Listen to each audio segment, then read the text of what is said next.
Do you want to do the intro? Hey guys, welcome back to our channel. Today we are going to the giant waves of Mananya. They're very huge. Today we are off to see the giant waves of Nazare in Portugal. These are world famous for reaching up to 100 feet. If I was traveling outside of big wave season, I'll be honest, I would just skip the whole thing, but we will get to that.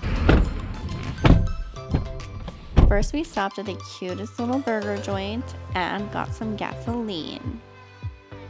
We're staying up north in Figueira de Foz, and the drive to Nazare is away from the coast, so there isn't much to look at.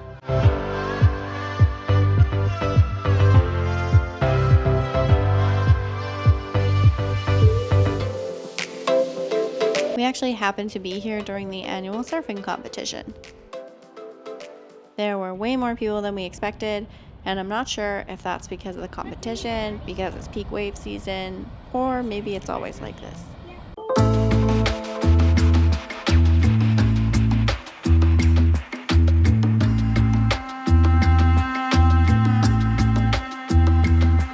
The peak season for big waves is January, but you might be able to catch them from November to February. Basically any month that there could be winter storms on the Atlantic. I've heard if you subscribe, the waves are more likely to be there.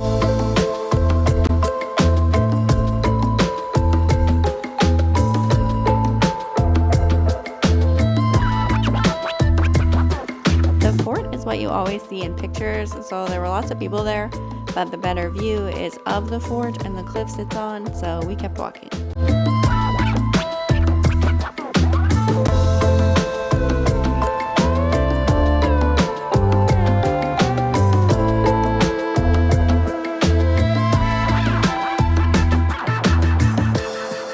The big waves form here because of an underwater trench. We came on the best wave forecast day that we could, and it was fun. The waves look bigger in real life than they do on camera, and they were the biggest waves that we've ever seen in real life, but they aren't the monsters either. If you don't have the flexibility in your schedule to pick a day with good waves, there isn't really a reason to come here. There are much better cliffs and beaches, as well as cuter towns in Portugal that wouldn't be as out of the way as Nazare.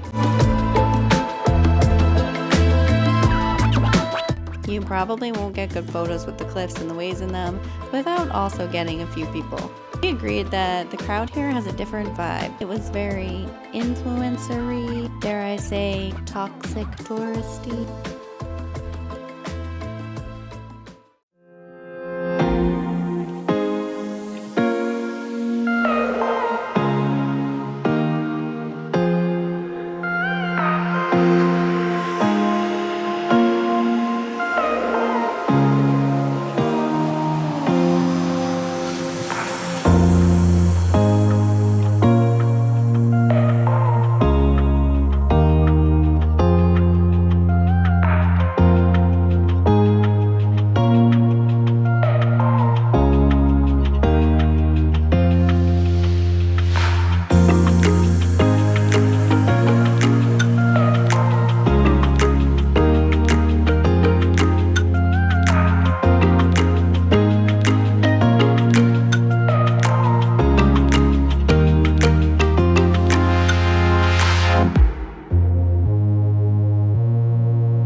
hike on these hills was actually really nice. There are red dirt paths through little thickets of bamboo.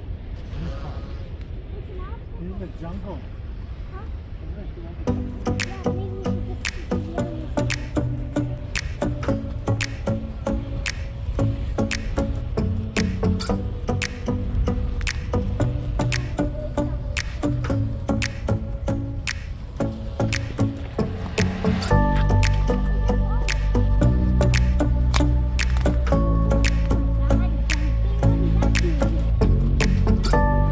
You will want good shoes because it was steep and slick in some places.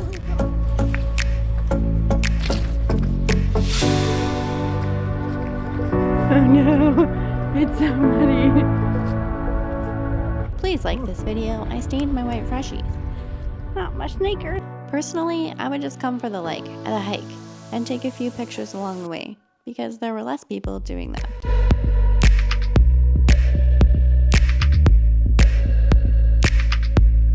You can catch the occasional surfer, but they are actually quite far out.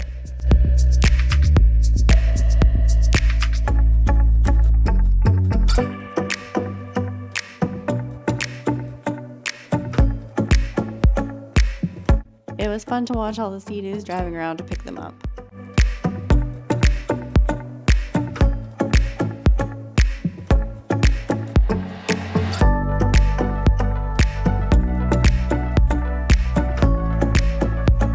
The wider views along the coast are actually quite spectacular.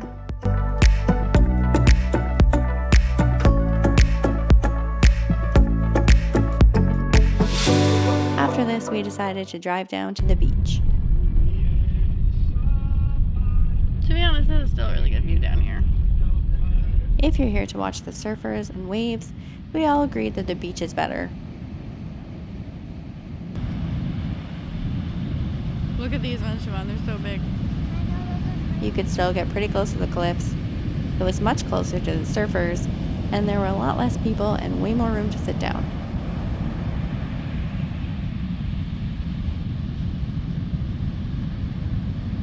On the beach, you can really see how the water looks like it's above you on the horizon, which was really cool.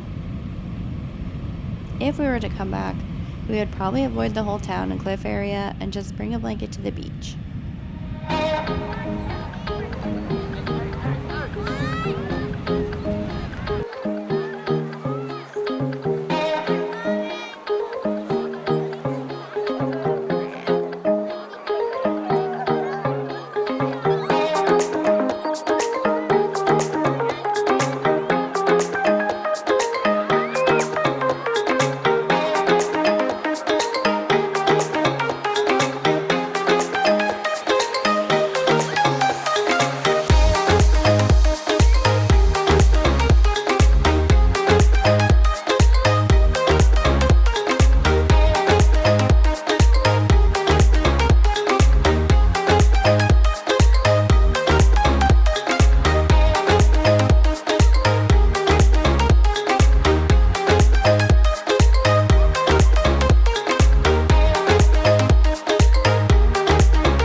This is where I was hyper-focused on only what was in front of me, and the sea tried to take me.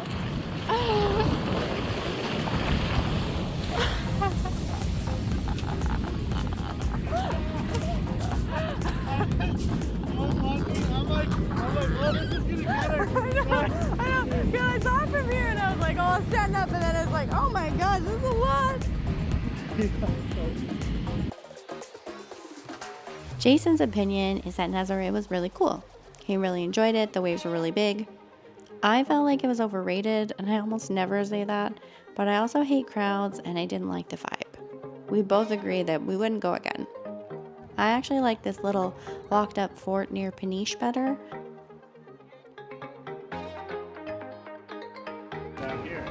But I'm a delusional hermit.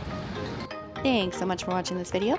We travel full time, usually post better content than this, and do so every single week. Subscribe, bye! I would almost rather watch the waves here